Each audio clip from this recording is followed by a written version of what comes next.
Achieve this stunning concrete using Portico concrete paver stain in olive color.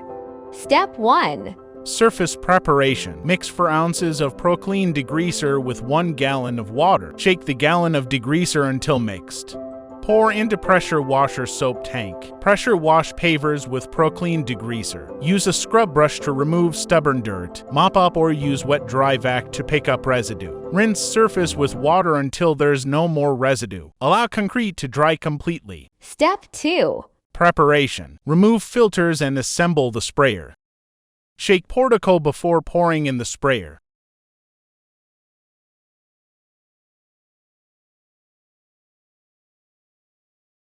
Step 3. Application. Spray to coats in circular motions with overlaps.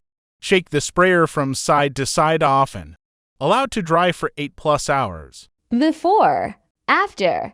This is what it looks like when stained. The color will pop when sealer is applied. Step 4. Seal and protect finish. Apply to thin coats of sealer. Wait 8 to 12 hours between coats.